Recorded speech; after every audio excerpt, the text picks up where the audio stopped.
The Galactic conglomerate's grand bureaucratic hall was in complete disarray. This, of course, meant that the usual 3-hour-long meetings about proper stapler requisition protocols had been cut down to a mere 2.5 hours, a sign of true chaos. Chancellor Yargle, supreme overlord of the conglomerate and possessor of a truly unfortunate amphibian-like face, gurgled in frustration as he reviewed the latest military report.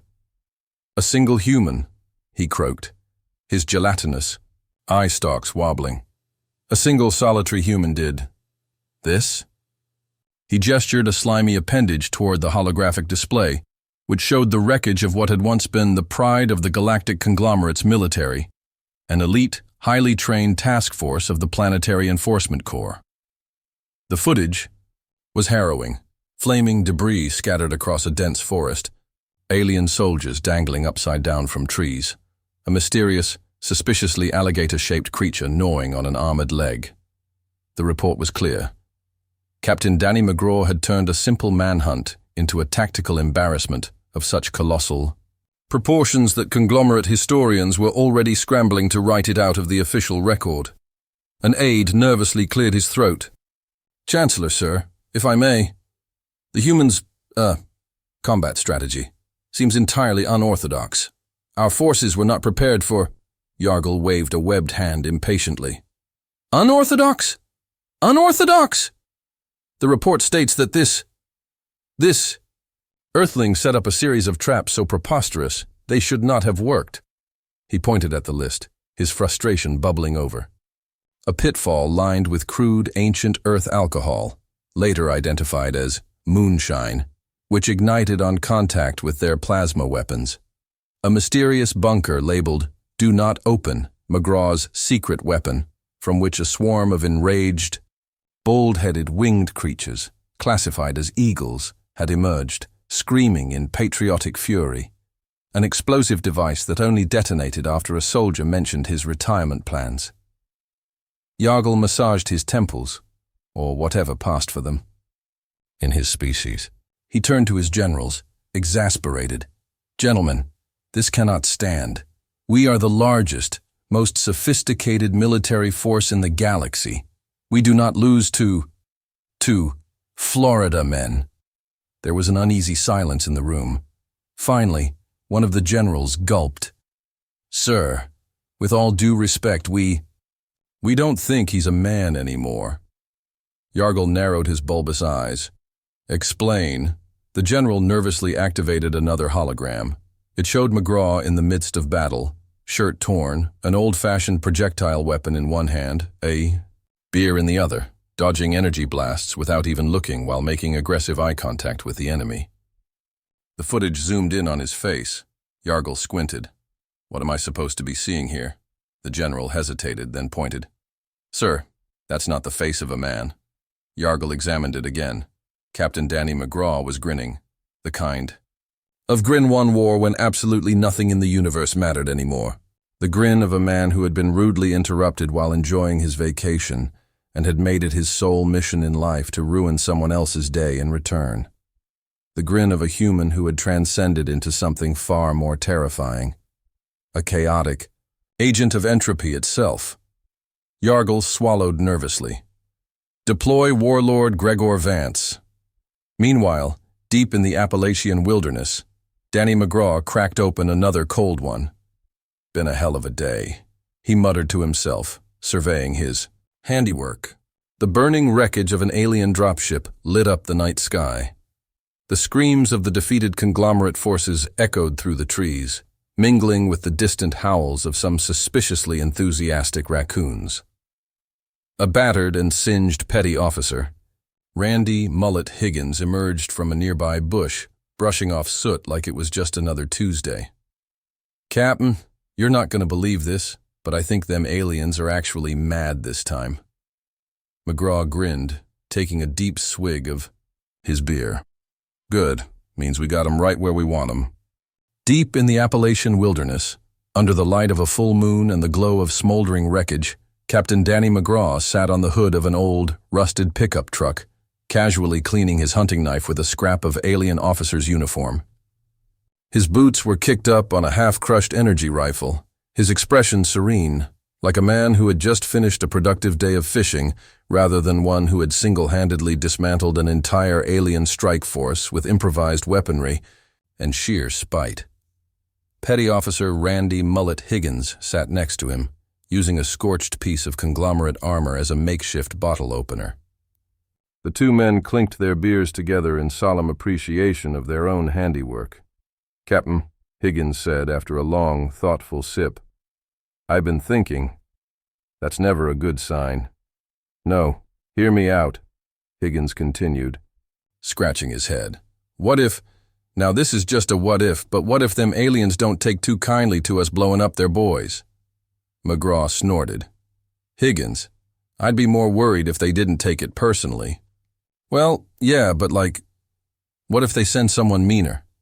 McGraw turned to look at him, one eyebrow raised. "Higgins, what in your life experience makes you think meaner is the problem?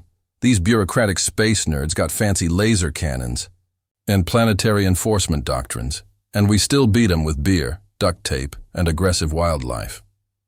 Higgins nodded solemnly. "That's true. Hell, we didn't even have to use the real weird animals yet." McGraw chuckled, tossing the now clean knife into a nearby stump, where it embedded itself with a satisfying thunk.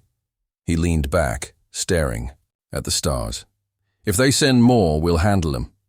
If they send their best, we'll make them wish they sent less." What neither of them realized at that exact moment was that the galactic conglomerate had already made its move, and it was very much the send their best kind of move. Warlord Gregor the Pulverizer Vance stood at the helm of his personal warship, staring out at the blue-green marble of Earth with a look of deep, ominous contemplation. He was a mountain of muscle wrapped in gleaming power armor, his face chiseled and scarred from a lifetime of galactic conquest.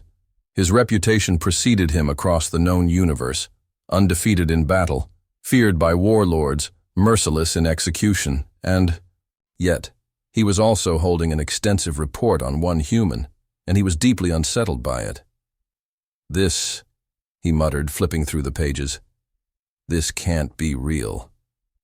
His second-in-command, a tall, lanky reptilian officer named Zinnik, cleared his throat nervously. "I assure you, Warlord, every account in that report is verified."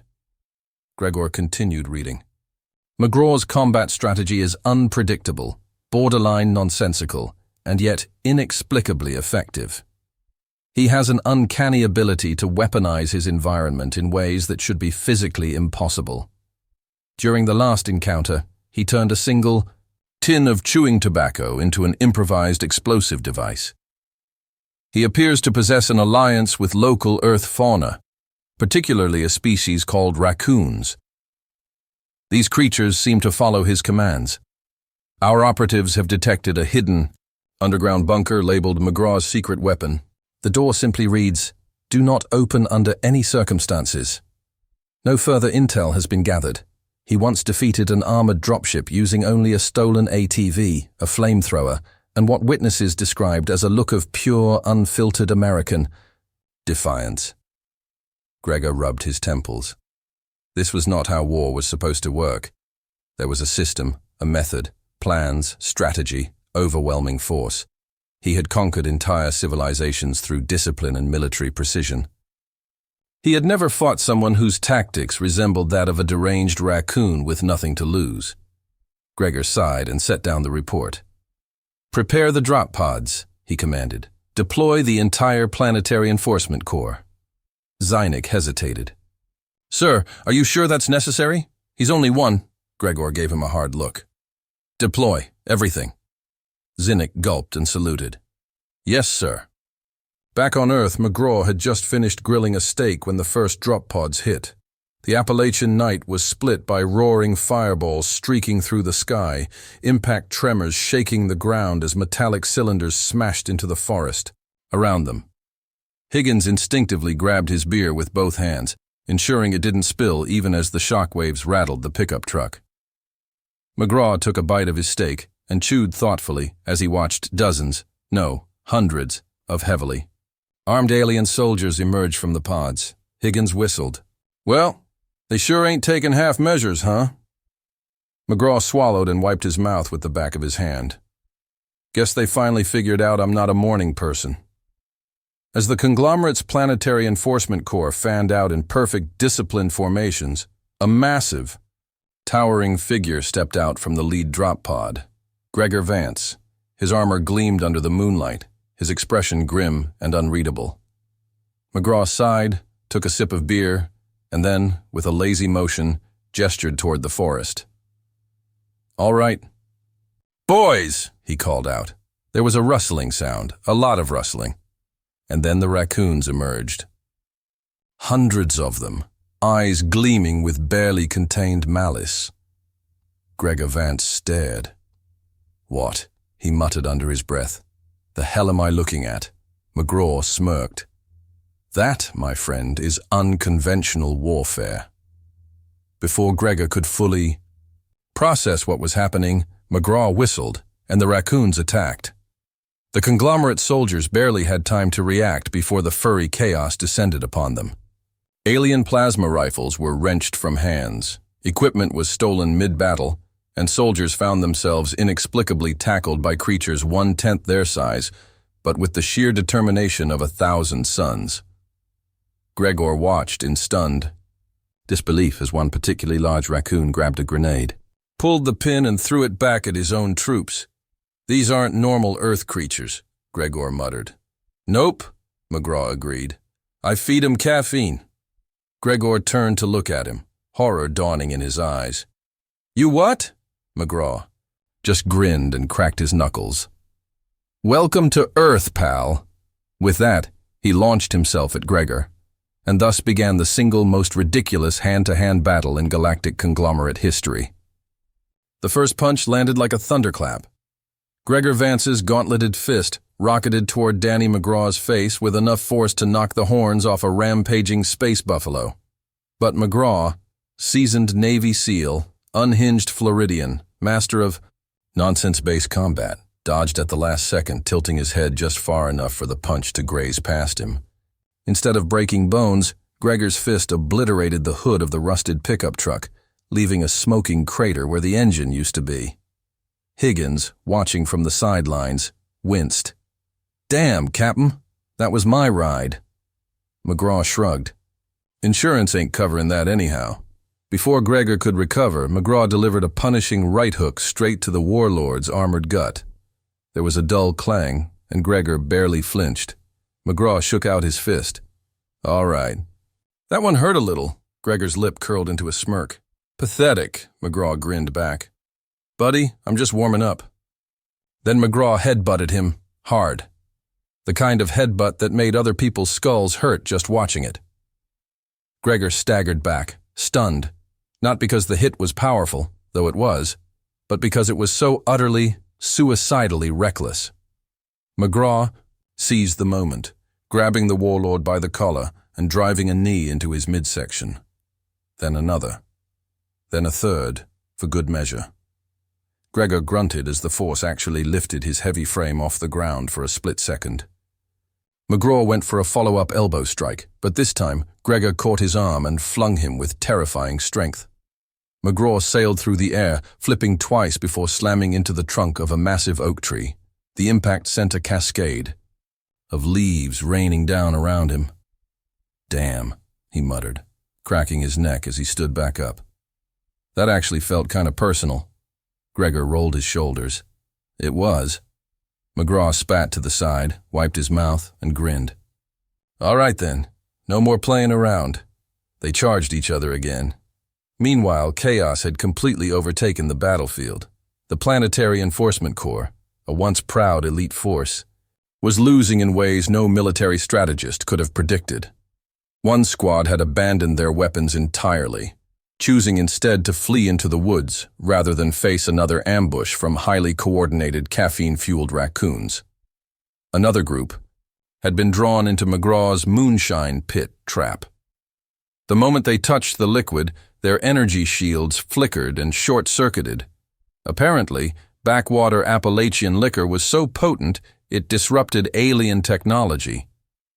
A third, particularly unfortunate group had triggered a booby trap, that involved a catapult, a nest of bald eagles, and a poorly handwritten sign that simply read, "Do not disturb America." Petty Officer Higgins had managed to acquire a conglomerate plasma rifle and was not using it responsibly. Standing atop the wreckage of McGraw's truck, Higgins let out a triumphant whoop as he fired wildly into the air. "Whew! This thing's got a kick, boys!" He had no idea who he was yelling at. It didn't matter. One of the few remaining conglomerate soldiers took cover behind a tree and shouted into his comm, "Command! This is Unit 7. We request immediate evacuation. We're fighting a force of complete psychopaths." A raccoon leaped onto his face, cutting off the transmission. Back in the clearing, Gregor and McGraw were still locked in brutal combat. The Warlord swung a backhand that could have decapitated a lesser man. McGraw ducked it, drove an elbow into Gregor's ribs, and followed up with an uppercut so forceful that Gregor's helmet cracked slightly on impact. Gregor stumbled back a step, shaking off the hit. He glared at McGraw, breathing hard. "You are not a warrior," McGraw smirked, rubbing his jaw. "Nope, I'm worse." Gregor lunged forward with a savage haymaker. McGraw sidestepped, barely, but not before Gregor's gauntlet clipped the cooler full of beer sitting next to the truck. The impact sent the cooler flying, flipping end over end before it crashed to the ground. The lid popped off. The beers spilled out. Everything went silent. McGraw froze. Gregor paused. Higgins audibly gasped. One of the conglomerate soldiers, still conscious, whispered, "Oh no." McGraw slowly turned to look at the fallen beer. He let out a long, slow breath. Then he turned back to Gregor. His expression was different now. Cold, focused, deadly. Gregor suddenly had the uncomfortable realization that he had made a serious mistake. McGraw cracked his knuckles. His voice was low, measured but dangerous. "Now, see," he said, stepping forward. "I was having a good time before." Gregor instinctively stepped back. "I was letting you get your shots in." McGraw rolled his shoulders, popping his neck from side to side. "But now?" His eyes locked onto Gregor's. "Now you done pissed me off." And then McGraw exploded into action. He moved faster than Gregor thought humanly possible. A feint to the left. Gregor instinctively blocked, but it was a trick. McGraw ducked low, swept Gregor's legs, then drove a boot straight into his chest, sending the massive Warlord flying. Gregor slammed into a tree with enough force to splinter the trunk. McGraw was on him in an instant. No wasted motion, no hesitation. Just pure, unfiltered violence, a devastating right hook to the jaw, a knee to the ribs, a brutal elbow to the temple. Gregor barely got his arms up in time to block the next hit. He had never been overwhelmed in combat before. He had never fought an opponent who wanted it more than him, and right now, McGraw wanted blood. Gregor was losing. He could feel it. He knew it. Desperate, he lashed out with his last resort, a small energy blade hidden in his wrist. Guard. But McGraw had seen it coming, faster than thought. He caught Gregor's wrist, twisted, and in one fluid motion, McGraw ripped the gauntlet clean off. Gregor barely had time to register his own shock before McGraw reached into his pocket and threw something at him. Something small. Something brown. Gregor caught it instinctively. Looked down. It was a Snickers bar. For a moment, confusion flickered across his face. Then he remembered. His peanut allergy. Realization hit him like a freighter. "Oh," he whispered. Then his throat immediately closed up. Gregor collapsed. McGraw stood over him, breathing hard, wiping sweat from his brow. He cracked open the last surviving beer from the cooler and took a long, victorious sip. Then he looked up at the surviving conglomerate forces. Every single one of them was already running. McGraw grinned. Smart boys. McGraw took another long, slow sip of his beer, savoring the taste of cold victory. The battlefield was quiet now, if you didn't count the distant yelps of the surviving conglomerate troops still being terrorized by raccoons in the woods. The fires from crashed drop pods flickered against the trees, casting long shadows over the devastation. Bodies lay scattered, mostly unconscious aliens, some tangled in their own absurd weaponry, others upside down in hastily dug pits of Appalachian moonshine. Warlord Gregor Vance was done, still slumped against the splintered remains of a tree. His massive body twitched as his system tried, and failed, to fight off the allergic reaction. His lips were already swelling to comical proportions. His breathing was a strained wheeze, his face an interesting shade of existential regret. McGraw crouched beside him, cracking his knuckles. "Now here's where we got a problem." Gregor tried to growl, but mostly made a gurgling sound. McGraw nodded. "Yeah, buddy, that peanut thing's real nasty. You look about 10 minutes from meeting your ancestors." He gestured vaguely toward the night sky. "Unless your kind reincarnates, in which case you're about to become a real unfortunate." "Houseplant!" Gregor wheezed again. McGraw sighed, reached into his pocket, and casually tossed an EpiPen onto the Warlord's chest. Gregor stared at it, then at McGraw. McGraw grinned. "It's a real shame I happen to have one of them bad boys, huh?" Gregor understood the game immediately. McGraw had won. The Warlord, undefeated across dozens of planetary wars, had just been beaten by a half-drunk Earthling who had a better grasp of psychological warfare than most generals, and now, the same man who had nearly beaten him to death, with his bare hands, was offering to save his life. Gregor did the only thing his warrior pride would allow. He snatched the EpiPen and stabbed it into his own thigh with enough force to dent his armor. His body seized as the shot took effect. His swollen face very, very slowly started returning to a less disturbing shape. McGraw sat back on his heels and nodded. "Attaboy." Gregor's voice was still rough when he spoke. "You had, an EpiPen the whole time." McGraw raised an eyebrow. "I don't start fights I ain't willing to end." Higgins, still perched on the wreckage of the truck, finished chugging what was left of his beer and squinted at them. "So what now, Captain? We taking him prisoner? Selling?" "Him on Craigslist?" Gregor coughed. "What's a Craigslist?" McGraw waved off the question. "Nah, I got a better idea." Gregor was very sure he wasn't going to like it.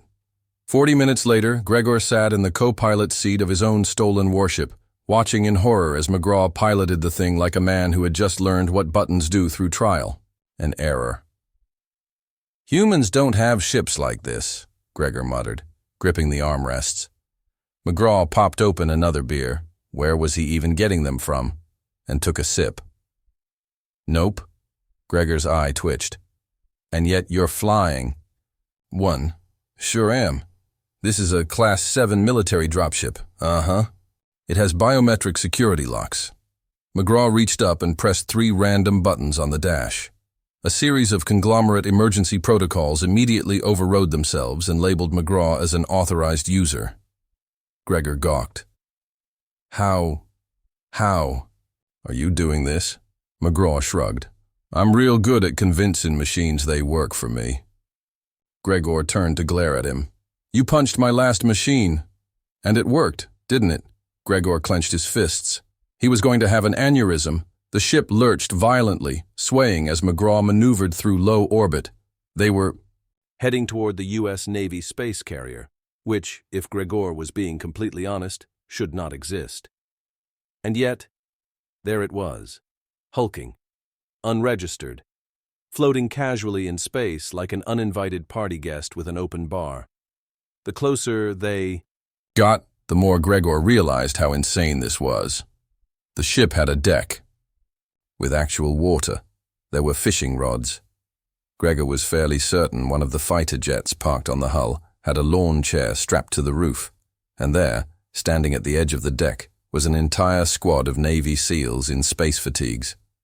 One of them, clearly the commanding officer, had a cigar in his mouth and aviator sunglasses on, despite the fact that there was no sun. McGraw smirked. "Well, would you look at that? Home, sweet home." Gregor finally found words again. "You mean to tell me that the U.S. Navy has been operating in space this whole time?" The ship's comm system crackled to life. The man in the sunglasses spoke. "Officially?" He took a slow drag of his cigar. Hell no.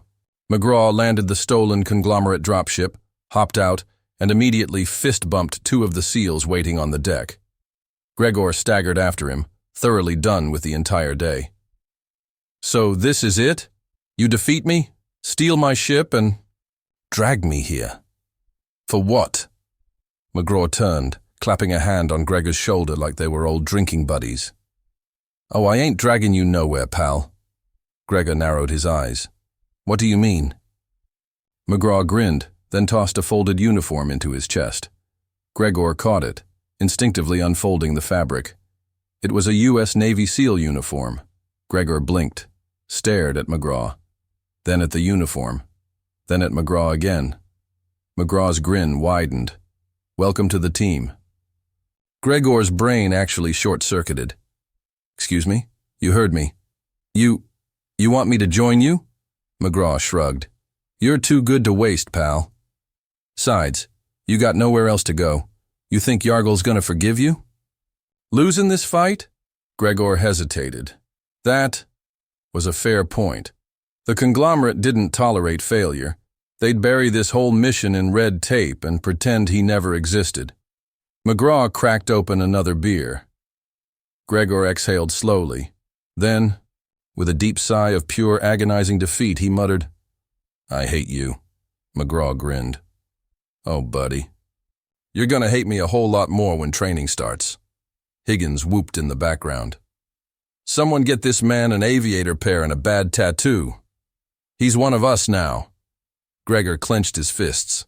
He was going to regret this. But somehow, he had a feeling his life had just gotten a whole lot more interesting.